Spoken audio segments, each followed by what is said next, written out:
হে আমার ভাতৃগণ, আমাদের অবশ্যই ঈশ্বরের বাক্য থেকে শিখতে হবে, তাই না? এমন কিছু লোক আছেন যারা প্রায় 2 ঘন্টা ধরে বক্তৃতা ও ধর্মোপদেশ দেওয়ার ক্ষেত্রে বিশেষজ্ঞ। তারা আদি পুস্তক থেকে প্রকাশিত বাক্য পর্যন্ত প্রচার করতে পারে, কিন্তু কোনো কিছুই প্রকৃতপক্ষে হস্তান্তরিত হয় না। তারা বৌদ্ধিক জ্ঞান ভাগ করে নিয়েছিল, কিন্তু আধ্যাত্মিক জ্ঞান নয়।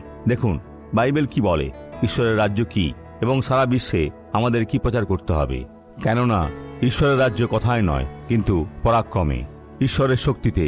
আমার এসে এমন অনুপ্রেরণামূলক বার্তা প্রচার করার কোনো প্রয়োজন নেই যাতে লোকেরা বলে ওঠে, বাহ কি সংস্কৃতিবান মানুষ, আর সকল পাপীরা কাঁদতে শুরু করে, চোখ মুছতে থাকে, তবুও কোনো অলৌকিক ঘটনা ঘটে না এবং একটিও আরোগ্য লাভ হয় না।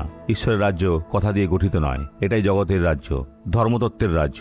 ঈশ্বরের রাজ্য পুণ্য দ্বারা নির্মিত, শক্তি দ্বারা। আসুন এখন প্রার্থনা করি। পিতা, হে ঈশ্বর, আমাদের মুক্তি দাও সেই সব বিশ্বাস থেকে যা নিয়ে লোকেরা অনবরত কথা বলে, প্রচার করে।